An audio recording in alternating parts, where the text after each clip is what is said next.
এবার আল্লাহ পাক রব্বুল আলামিন আমাকে আপনাকে দুই ব্যক্তির দৃষ্টান্ত দেওয়ার জন্য রাসূলুল্লাহ সাল্লাল্লাহু আলাইহি সাল্লামকে হুকুম করেছেন। কয় ব্যক্তি? আমার সাথে বলেন, সম্পদ, পদমর্যাদা, বাড়ি গাড়ি আমাদেরকে যেন অহংকারী না বানায়। এই ব্যাপারে আল্লাহ এখন আলোচনা করবে। যে হাবিব, একটু আগে ধনী কাফেরদের আলোচনা করেছি আর গরিব ইমানদারদের আলোচনা করেছি। এখন আপনি দুই ব্যক্তির দৃষ্টান্ত উম্মতের সামনে পেশ করেন। একজন আরেকজন, এই দুই বন্ধু, একজন হলেন ধনী আর একজন গরিব। তাফসীরের কিতাবে আসছে এই দুইজন মূলত আপন ভাই ছিল। এই বর্ণনাটা দুর্বল। আপন ভাই তারা ছিল, বর্ণনাটা কি দুর্বল। আসলে বন্ধু ছিল এটা বলাই সতর্কতা। এক বন্ধুর টাকা পয়সা অনেক, খুব মন দিয়ে শোনেন কেমন। এক বন্ধুর দুইটা আঙ্গুরের বাগান আছে। এটা লাগবে না, বন্ধ করে দেন, আওয়াজ হইতেছে। দুই পাশে, এই দেখেন, এক বন্ধুর দুই পাশে দুইটা আঙ্গুরের বাগান। এটা কিন্তু গল্প না, এটা কোরআনে আল্লাহ বলবে। আগে মন দিয়ে বুঝেন, না হয় কোরআন বুঝবেন না। এক বন্ধু যিনি ধনী বন্ধু, তার এই দুই পাশে দুইটা আঙ্গুরের বাগান। তাহলে দেখেন তো আপনারা, দুইটা আঙ্গুরের বাগান। এই আঙ্গুরের বাগান দুইটার চারপাশে খেজুর গাছ। এটাও বলবে আল্লাহ কোরআনে। তাহলে দুইটা আঙ্গুরের বাগান আর চারপাশে কি গাছ? খেজুর গাছ। আঙ্গুরের দুই বাগানের মাঝখানে, এই যে আঙ্গুরের দুই বাগানের মাঝখানে আবার জমিন, ফসলি জমিন।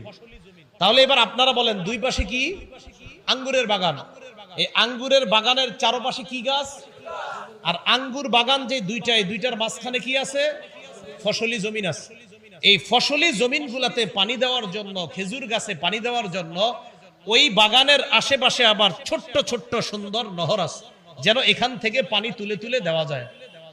ওই ব্যক্তির এই জমিনের মধ্য থেকে, খেজুর গাছ থেকে আর এই দুইটা ফলের বাগান থেকে প্রচুর পরিমাণে ফল পায়, ফসল পায়, খেজুর পায়। তার নিয়ামতের কোনো শেষ নাই। এটার মধ্যে বসার জন্য তার সুন্দর সিংহাসনও আসে, যেন সে তার বাগানে আইসা বসতে পারে। এতটুকু বুঝে থাকলে আপনারা বলেন, এক ধনী বন্ধু, তার দুই পাশে দুইটা বড় বড় কিসের বাগান? আঙ্গুরের বাগানের চারপাশে কি গাছ? দুই আঙ্গুরের বাগানের মাঝখানে কি জমিন? ফসলি জমিন। আবার আশেপাশে পানি দেওয়ার জন্য খালের মতো, যে যেরকম দুনিয়াতে দেখি আমরা ছোট ছোট নহর আছে। এতটুকু বুঝছেননি সবাই? আচ্ছা, এখন এই ব্যক্তির একটা গরিব বন্ধু আছে। ওই গরিব বন্ধু যখন তার কাছে দেখা করতে আসছে, তখন এই ধনী বন্ধু কয়, কিরে বেটা, তুই কি করলি জীবনে? কেন, কি হয়েছে? আমার কি পরিমাণ সম্পদ দেখছস? আচ্ছা, তাই তো। তোর তো কিছুই নাই। দেখেন কি কয়, বলতে বলতে এক পর্যায়ে বলে, শোন, আমার যে পরিমাণ সম্পদ, এগুলা কখনো ধ্বংস হবে বলে আমি মনে করি না। আপনারা কোন তো, এই যে আমি আপনি বসে রয়েছি, আমরা চিরদিন বেঁচে থাকবো? আমাদের বাড়ি গাড়ি সম্পদ চিরদিন বেঁচে থাকবে? শেষ হয়ে যাবে আমরা, ঠিক না? আচ্ছা, এলো এক নাম্বার কথা। কোন বন্ধুর কথা? আমার সম্পদ শেষ হবে না, ধনী বন্ধু। দুই নাম্বার, ধনী বন্ধু কয়, দোস্ত, তোরা খালি কেয়ামত কেয়ামত বলস, কেয়ামত কোনোদিন হবে বলে আমি বিশ্বাস করি না। এগুলো দুই নাম্বার, ধনী বন্ধুর কথা। তিন নাম্বার কয়, দোস্ত, কেয়ামত যদি কোনোদিন হয়েও যায় তোর কথা অনুযায়ী, আমি তো বিশ্বাস করি না, কিন্তু তোর কথা অনুযায়ী যদি হয়, তারপরে কি হবে? তারপরে রবের কাছে যেতে হবে। আবার রবও বিশ্বাস করে না। তোর কথা অনুযায়ী যদি কেয়ামত হয় আর রবের কাছেও যদি যাই, তাহলে এইখানে আমার যে দুইটা আঙ্গুরের বাগান না, এর চাইতে আরো বড় বাগান সে দিবে আমাকে। আর আমি তৈরি করে বিশ্বাস করি না, যদি যাইও আমার যে স্ট্যাটাস, এই অনুযায়ী আরো বড় কিছু দিবে আমারে।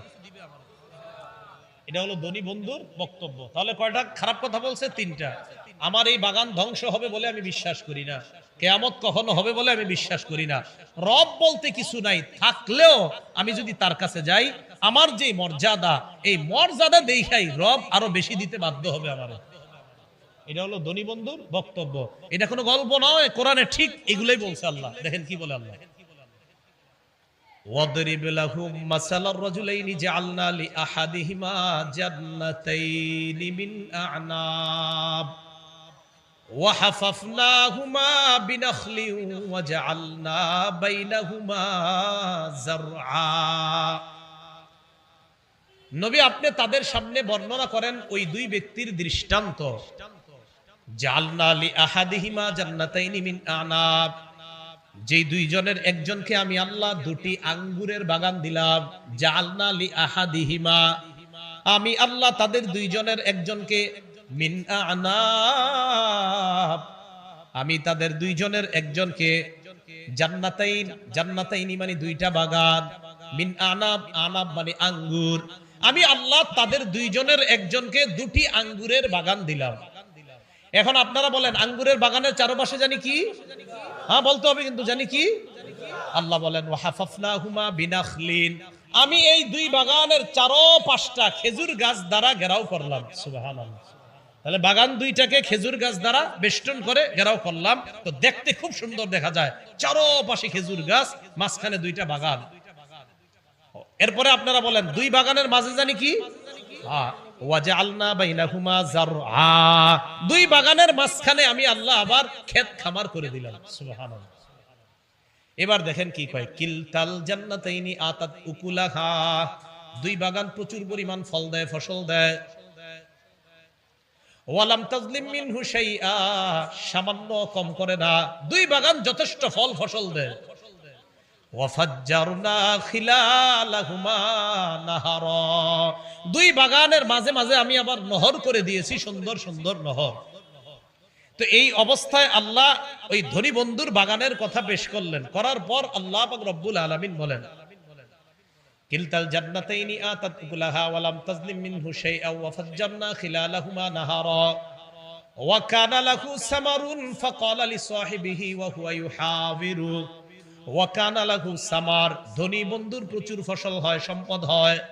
ফাকালা লিসাহিবিহি ওয়া হুয়া ইউহাবিরু, ধনী বন্ধু গরিব বন্ধুকে কথার ছলে বলে, আনা আকসারু মিনকা মালা ওয়া আ'আজ্জু নাফারা, আমি তোমার চাইতে আকসারু মিনকা মালা, সম্পদ আমার বেশি, ওয়া আ'আজ্জু নাফারা, জনবল আমার বেশি, আমি তোমার চাইতে সম্পদেও বেশি, ওয়া আ'আজ্জু নাফারা, আমি তোমার চাইতে জনবলেও অধিক শক্তিশালী। বলেন নাউজুবিল্লাহ। দুনিয়াতেও দেখবেন যাদের টাকা আছে তাদের পিছনে লোক সংখ্যা কম না বেশি? বেশি। তো ধনী বন্ধু কয় তোমার চাইতে আমার টাকাও বেশি, আবার তোমার চাইতে আমার জনগণের শক্তিও বেশি। এই কথা বইলা এবার ধনী বন্ধু গরিব বন্ধুরে নিয়ে বাগানে প্রবেশ করছে। ওয়া দাখালা জান্নাতাহু ওয়া হুয়া যালিমুল লিনাফসি, ধনী বন্ধু তার বাগানে প্রবেশ করলো, এমন অবস্থায় নিজের উপর জুলুম করছে, এর মানে সে অবিশ্বাস করে, সে ঈমান রাখে না, আর কুফরি করে, এই অবস্থায় বাগানে প্রবেশ করছে। করার পর কি কয় দেখেন, ক্বালা মা আযুন্নু আন তাবিদা হাযিহি আবাদা, ধনী বন্ধু কয় আমি বিশ্বাস করি না কখনো আমার এই বাগান ধ্বংস হবে। কি গল্পটা আগে বলছিলাম নি, এই যে কোরআনে আসছে, ক্বালা মা আযুন্নু আন তাবিদা হাযিহি আবাদা, ধনী বন্ধু বলে এই বাগান কখনো ধ্বংস হবে বলে আমি বিশ্বাস করি না। দুই নাম্বার, ওয়া মা আযুন্নুস সাআতা কাইমা, আমি কখনো মনে করি না যে কিয়ামত হবে। বলেন নাউজুবিল্লাহ। আপনারা বলেন তো, আমাদের ইমানদারদের বিশ্বাস কিয়ামত কখনো হবে না নিশ্চিত হবে? হ্যাঁ, কবে হবে জানে কে? আল্লাহ, কিন্তু হবে। এরপরে তিন নাম্বার কথাটা জানি কি ছিল, যদি রবের কাছে যাই, রব তো বিশ্বাস করে না, ওয়ালা ইররুদিতু ইলা রাব্বি লাআজিদান্না খায়রাম মিনহা মুনকালাবা, আমাকে যদি আমার রবের কাছে ফিরিয়ে দেওয়া হয়, লাআজিদান্না খায়রাম মিনহা মুনকালাবা, তাহলে ওই রবের কাছে এর চাইতে আরো বেশি আমি পাবো, আরো উত্তম পাবো। বলেন নাউজুবিল্লাহ। এই কথা ধনী বন্ধুর বক্তব্য। এবার গরিব বন্ধু কি বলে দেখেন, ক্বালা লাহু সাহিবুহু ওয়া হুয়া ইউহাবিরুহু আলা ওয়া হুয়া ইউহাবিরুহু আকাফারতা বিল্লাযী খলাকাকা মিন তুরাবিন সুম্মা মিন নুতফাতিন সুম্মা সাওয়াকা রাজুলা, গরিব বন্ধু ধনী বন্ধুকে কথার ছলে বলে, আকাফারতা বিল্লাযী খলাকাকা মিন তুরাব, ওই আল্লাহকে অস্বীকার করলা যে আল্লাহ তোমাকে মাটি থেকে বানাইলেন, সুম্মা মিন নুতফা, নাপাক পানি থেকে বানাইলেন, সুম্মা সাওয়াকা রাজুলা, তোমাকে একটা একদম সঠিক মানুষ হিসাবে পরিণত করলেন, এই আল্লাহকে তুমি অস্বীকার করলা। গরিব বন্ধু এবার বলে, লাকিন্নাহু আল্লাহু রাব্বি, আমার বিশ্বাস হলো আমার রব হলেন আল্লাহ। বলেন, ইমানদারদের রব, আমাদের বিশ্বাস আমাদের রব। তো এবার ধনী বন্ধুকে গরিব বন্ধু কয়, আকাফারতা বিল্লাযী খালাকা মিন তুরাবিন সুম্মা মিন নুতফাতিন সুম্মা সাওয়াকা রাজুলা। ওই আল্লাহরে অস্বীকার করো যিনি তোমারে মাটি দিয়ে বানাইলেন, যিনি তোমারে নাপাক পানি থেকে বানাইলেন, যিনি তোমাকে একটা সুস্থ সবল মানুষ বানাইলেন, তুমি আল্লাহরে অস্বীকার করলা। আমার বক্তব্য তুমি শুনে নাও, লাকিন্নাহু আল্লাহু রাব্বি, তিনি হলেন আল্লাহ, তিনি আমার রব।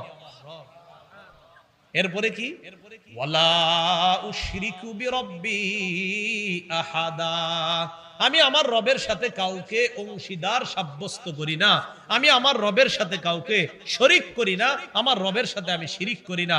বলেন আমার সাথে সবাই, বলেন বুঝে শুনে, প্রকাশ্যে অপ্রকাশ্যে, আড়ালে আবডালে, জলে স্থলে, ভুলেও শিরিক করার কল্পনাও যেন না আসে। করা তো দূরে, কল্পনাটাও যেন না আসে। শিরিক করেন না, শিরিক ছাড়া কবরে যান, ঈমান নিয়ে যান। হইতে পারে বিভিন্ন অপরাধের কারণে সাজা ভোগ করবেন, কিন্তু খালি ঈমানটা একটু নিয়ে যান, ইনশাআল্লাহ একদিন জান্নাত পাবেন।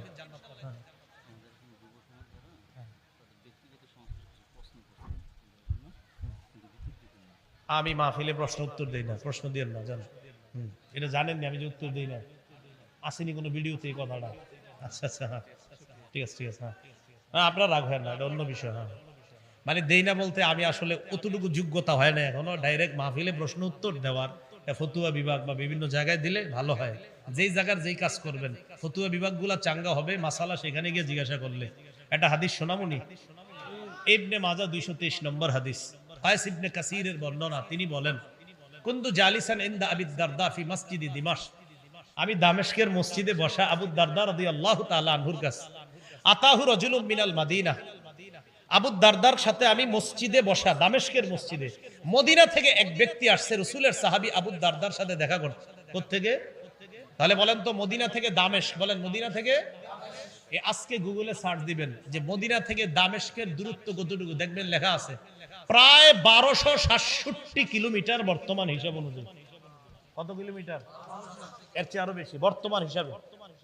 তা এক ব্যক্তি আসছে মদিনা থেকে আবু দারদার কাছে। আসার পরে আবু দারদা রাদিয়াল্লাহু তাআলা আনহু বলে, কোত্থেকে আসছো?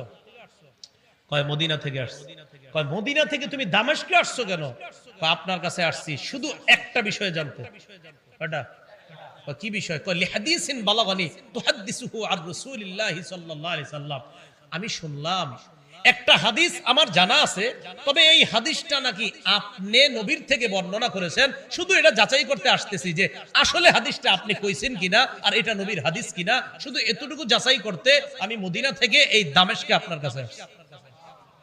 বর্তমান হিসাব অনুযায়ী কয় কিলোমিটার? 12 না 1200, 12 কিলোমিটার না 1200।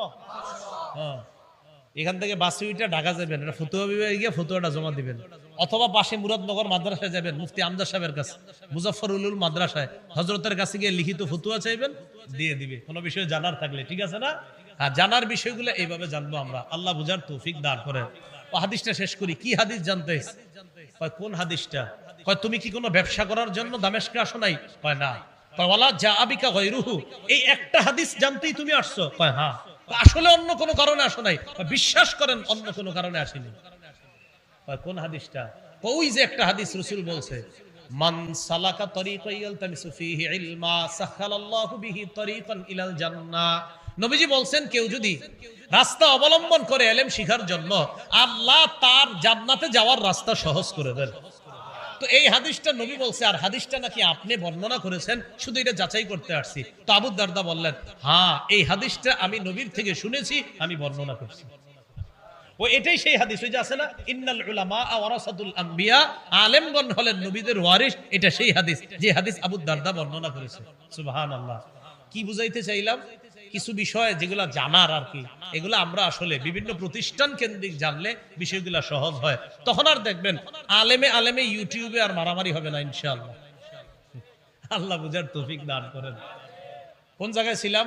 গরিব বন্ধু কয় আমার রবকে, আমার মনে আছে কইছিলাম, বলেন গরিব বন্ধু কয় কি? আমার রবকে আল্লাহ, আমি রবের সাথে কাউকে শরীক করি না। এবার আমার আপনার জন্য একটা শিক্ষা, পরের আয়াতে, ওয়ালাউলা ইদখালতা জান্নাতাকা কুলতা মা শা আল্লাহু লা কুওয়াতা ইল্লা বিল্লাহ। গরিব বন্ধু ধনী বন্ধুকে কয়, তুমি যখন বাগানে প্রবেশ করলা কেন বললা না মাশা আল্লাহ? বলেন তো, বাগানের ফসল সুন্দর, ফল সুন্দর, বাগানে প্রবেশ করলাম, করার পর দেখলাম আমার বাগানের আমগুলা বড় সুন্দর, কি বলবো? ক্ষেতের মধ্যে প্রবেশ করলাম, ধানগুলা বড় চমৎকার, দেখা কি বলবো? অনেকের চোখের আবার নজর খারাপ, এই ফসলের উপর নজর লাগায়, ফসল শেষ। এই যে মাশা আল্লাহ বলা, বলেন কি বলা? একজনের একটা সুন্দর ফুটফুটে বাচ্চা, সুন্দর ছোট্ট সন্তান হয়েছে, দেখার পর কি বলবো? মাশা আল্লাহ। তো গরিব বন্ধু কয়, তুমি বাগানে ঢুইকা মাশাআল্লাহ বলতে পারলা না? লা কুওয়াতা ইল্লা বিল্লাহ। আল্লাহর শক্তি ছাড়া কোনো শক্তি নাই। আমার এই ফসল দেওয়ার শক্তি আল্লাহর, আমার এই বাগানে আম দেওয়ার শক্তি আল্লাহর, আমার বাগানে লিচু দেওয়ার শক্তি আল্লাহর। তুমি যখন তোমার বাগানে ঢুকবা এটা তুমি বলতে পারলা না, তো এটা গরিব বন্ধু ধনীকে শিখাচ্ছে, বাকি আমরা শিখে নিলাম। আমাদের যে কোনো নিয়ামত দেখলে আমরা বলবো, সবাই বলেন কি বলবো? আর যদি আরেকটু বাড়ায় এখন সমস্যা হবে না, লা কুওয়াতা ইল্লা বিল্লাহ বললে হবে, সমস্যা নেই। কোরআন আয়াত তো যে মাশা আল্লাহ লা কুওয়াতা ইল্লা বিল্লাহ, আল্লাহ যা চান তাই হয়, লা কুওয়াতা ইল্লা বিল্লাহ, আল্লাহর শক্তি ছাড়া কিছুই হয় না। ঠিক তো? এবার গরিব বন্ধু ধনী বন্ধুরে কয়, ইন তারানি আনা আকাল্লা মিনকা মালাহু ওয়া ওয়ালাদা। তুমি যদিও দেখতেছো আমার সম্পদ কম, সন্তান কম, আমার জনবল কম, ধনবল কম, যদিও তুমি বাহ্যিকভাবে এটা দেখতেছো, তবে মনে রাখো, আসা ফাসা রব্বি আইয়ুতিয়ানি খায়রাম মিন জান্নাতিকা। আমার আশা, আমার রব আমাকে তোমার এই বাগানের চাইতে আরো উত্তম বাগান দান করবেন। গরিব বন্ধু কয়, তোমার চোখে আমার সম্পদ কম, আমার জনবল কম, তবে আমার আশা, আসা রব্বি আইয়ুতিয়ানি খায়রাম মিন জান্নাতিক, তোমার এই বাগানের চাইতে উত্তম বাগান আল্লাহ আমাকে দান করবেন। আর আও ইউরসিল আলাইহা হুসবানাম মিনাস সামাই ফাতুসবিহা সাঈদান জালাকা। অথবা ওই বাগানের উপর রাতের বেলা আসমান থেকে কোনো গজব আসবে, আসার পর ফাতুসবিহা সাঈদান জালাকা, তোমার বাগানটা কেমন হবে জানো? সাঈদা, ভূমি হয়ে যাবে, জালাকা, তরুহীন ভূমি, উদ্ভিদ টুদ্ভিদ। এই যে ফসল আজকে দেখতেছো, এমন হতে পারে সকালবেলা একটা ফসলও তুমি পাইবা না। আও ইউসবিহা মাউহা গাওরা, অথবা তোমার ওই বাগানের মধ্যে থাকা যে পানিগুলা, এই পানি শুকায়া যাবে, এমনও হয়ে যেতে পারে। ফালান তাসতাতিআ লাহু তালাবা, পানি আর তালাশ করেও তুমি খুঁজে পাইবা না, এই পানি তালাশ করার জন্য আর কিছু পাইবা না। মুফতি তাকি উসমানী হাফিজাহুল্লাহ, আল্লাহ তার হায়াতে বরকত দান করেন, হযরত এই আয়াতের অনুবাদ করেছেন, অথবা তোমার জমিনের ওই পানি ভূগর্ভে বিলীন হয়ে যাবে, যে পানিটা আছে এটা জমিনের নিচে চলে যাবে, তুমি পাবা না। আর আমাদের বাংলাদেশের মহিউদ্দিন খান সাহেব অনুবাদ করছেন, অথবা তার জমিনের পানি শুকিয়ে যাবে। তাকি সাহেবের অনুবাদটাও চমৎকার, হযরত অনুবাদ করছেন উর্দু, আর কি এটার বাংলাটা এমন যে অথবা তোমার জমিনের পানিটা ভূগর্ভে বিলীন হয়ে যাবে, তোমার পানি আল্লাহ চাইলে এই পানি আরো নিচে নিয়ে তোমার জমিনের পানি আল্লাহ শুকিয়ে দিবে, এটা আল্লাহ পারেন। তখন কি হবে? তোমার জমিন ধ্বংস হয়ে যাবে। ধ্বংস হওয়ার পর কি হবে? বিপদে পড়ে যাবা। এরপরে কি হয় দেখেন, ওয়া উহিতা বিসামারি, তার ফসল সব ধ্বংস হয়ে গেল, বলেন নাউজুবিল্লাহ। এবার আগের কথায় আসেন, সে কি বলছিল? এক নাম্বার, আমার এই ফসল কখনো ধ্বংস। দুই নাম্বার, আমি মনে করি না কখনো কিয়ামত হবে, এটা আমি মনে করি না। তিন নাম্বার, রবের কাছে গেলেও বেশি পাবো। তো প্রথমটাই তো শেষ, এর না বলে জমিন ধ্বংস হবে না। এখন সকালবেলা কি করতেছে? আমার দিকে তাকান, ফাসবাহা ইউকাল্লিবু কাফাইহি আলা মা আনফাকা ফিহা, হাত কসলাইতেছে এভাবে এভাবে সকালবেলা, ফাসবাহা ইউকাল্লিবু কাফাইহি আলা মা আনফাকা ফিহা, জমিনের উপর যত টাকা খরচ করছে এই টাকার উপর আফসোস করে এইভাবে হাত কসলাইতেছে। কারণ আপনারা 1-2 লাখ টাকা খরচ করে ফেলছেন, 5-10 লাখ টাকা এখন খরচ করছে, এখন ফসলগুলা পাবে, তখন আফসোস করতেছে, হায় হায় কত কিছু দিলাম এই জমিনের মধ্যে, এখন দিয়ে কিছুই নাই। তো আল্লাহ বলে ফাসবাহা ইউকাল্লিবু কাফাইহি আলা মা আনফাকা ফিহা, হাত কসলাইতেছে সকালবেলা, কসলাইতে কসলাইতে কি বলে দেখেন, ইয়া লাইতানি লাম উশরিক বিরাব্বি আহাদা ওয়াহিয়া খাবিয়াতুন আলা উরুশিহা ওয়া ইয়াকুলু ইয়া লাইতানি লাম উশরিক বিরাব্বি আহাদা। হাত কসলাইতে কসলাইতে বলে, আল্লাহ আমার সব শেষ। তাকায় দেখে জমিন নাই, তাকায় দেখে খেজুর গাছ নাই, তাকায় দেখে পানি নাই, তাকায় দেখে জমিন নাই, এমনকি যেই জায়গায় বসতো তাকায় দেখে ওই জায়গাটাও নাই। হাত কসলায় কসলায় কয় ইয়া লাইতানি লাম উশরিক বিরব্বি আহাদা, হায় রবের সাথে যদি শিরিক না করতাম, রবরে যদি বিশ্বাস করতাম, কিয়ামত যদি বিশ্বাস করতাম, তাহলে তো আমার এই অবস্থা হতো না। কথা কি বুঝে আসছে সবার? তাহলে আল্লাহ ওই ধনী কাফের আর গরিব সাহাবী ইমানদারদের থেকে কোথায় আসছে আলোচনায় দেখেন। হাবিব আপনি তাদেরকে শোনান, আমি আল্লাহ চাইলে এই ধনীর সবকিছু দুলিশাত করে দিতে পারি, এমনকি তার বাগানের মধ্যে সে সেখানে বসতো, যে বাড়িঘরের মধ্যে বসতো, তার একটা সুন্দর বাড়ি থাকতে পারতো, তার বাড়ির ছাদ ছিল, এই সব সহ আমি আল্লাহ ধ্বংস করি। জানেন ধ্বংস করার পর কেমন হয়? আরেকটা দৃষ্টান্ত দেন, তাহলে এটা বুঝে আসবে। কি? একটু পরে আল্লাহ একটা দৃষ্টান্ত দিচ্ছে, ওয়াদরিব লাহুম মাসালাল হায়াতিদ দুনিয়া কামাইন আনজালনাহু মিনাস সামাই মাআ ফাখতালাতা বিহি নাবাতুল আরদি ফাআসবাহা হাশীমান তাজরুহুর রিয়াহ। নবী আপনি দৃষ্টান্ত বর্ণনা করেন পার্থিব জীবনের সৌন্দর্যতা কেমন। কয় পার্থিব জীবনটা এমন, আমার আপনার জীবনটা এমন। কয় কেমন? আসমান থেকে পানি নাজিল করলাম, নাজিল করার পর এই পানির সাথে জমিনের কিছু উদ্ভিদ মিলিত হয়েছে, হওয়ার পর এই উদ্ভিদগুলা ঘাসগুলা একটু মোটা তাজা হয়েছে, ঘন হয়েছে। হওয়ার পর ঘনটা কি সব সময় থাকে না এক পর্যায়ে চিটা হয়? চিটা হয়ে যায়। চিটা হওয়ার পর ফাসবাহা হাসিমা, সব চূর্ণ বিচূর্ণ হয়ে যায়। কেমন চূর্ণ বিচূর্ণ? তাজরুহুর রিয়াহ, বাতাসও উড়ায় নেওয়া যায়। এক সময় ছিল কত উৎফুল্ল, এই মোটা মোটা হয়ে গেছিল ঘন, এক পর্যায়ে চিটা হয়ে যায়, বাতাস উড়িয়ে নিয়ে যায়। বান্দা তোমার একটা ছোটকাল ছিল, নাতিষ্ণ, তুমি নাদুস নুদুস ছিলা, মা বাবা খুব আদর করছে, একটা সময় বড় হইলা, মনে করতেছে এই যৌবন শেষ হবে না, না একটা সময় আমি তোমারে বুড়া বানায় দিতে পারি, একটা সময় তোমারে শেষ করে দিব। তোমার দৃষ্টান্ত ওই যে চিটা শেষের দিকে, এটার মতো। এই চিটা যেমন শেষ, তুমিও শেষ হবা, হ্যাঁ ঈমান থাকলে তুমি সফল হবে। এটা আল্লাহ বুঝাইতেছে। তো আল্লাহ বলে ওয়াকানাল্লাহু আলা কুল্লি শাইইন মুকতাদিরা, আল্লাহ সব বিষয়ের উপর ক্ষমতাবান। এবার আল্লাহ ফিনিশিং দিচ্ছেন, আল মালু ওয়াল বানুনা জিনাতুল হায়াতিদ দুনিয়া। বলেন আমার সাথে সবাই, সম্পদ, সন্তান দুনিয়ার চাকচিক্য। সন্তান, সম্পদ ক্ষণস্থায়ী। এবার আমার সাথে বলেন, ক্ষণস্থায়ী সম্পদ, ক্ষণস্থায়ী সন্তান, দুনিয়ার সৌন্দর্য। কি সুন্দর করে আল্লাহ কয় দেখেন, ওয়াল বাকিয়াতুস সালিহাত, চিরস্থায়ী নেক আমল। বলেন চিরস্থায়ী নেক আমল তোমার রবের কাছে উত্তম। তাহলে এবার প্রথম থেকে বলেন, বলেন ক্ষণস্থায়ী সন্তান, ক্ষণস্থায়ী সম্পদ, দুনিয়ার কিছুদিনের সৌন্দর্য, চিরস্থায়ী নেক আমল, চিরস্থায়ী আখিরাতের সৌন্দর্য। সন্তান, সম্পদ, চিরস্থায়ী দুনিয়ার সৌন্দর্য। সন্তান, সম্পদ, ক্ষণস্থায়ী দুনিয়ার সৌন্দর্য, নেক আমল, চিরস্থায়ী আখিরাতের সৌন্দর্য। এটা আল্লাহ ফিনিশিং দিচ্ছেন, আল মালু ওয়াল বানুন জিনাতুল হায়াতিদ দুনিয়া। সন্তান, সম্পদ পার্থিব জীবনের চাকচিক্য, ওয়াল বাকিয়াতুস সালিহাত খায়রুন ইনদা রাব্বিকা সাওয়াবা। নেক আমল অবশিষ্ট যেগুলা থাকবে, এগুলা তোমার রবের কাছে অতি উত্তম প্রতিদানে, ওয়া খায়রুন আমালা, আশার দিক থেকে অধিক উত্তম।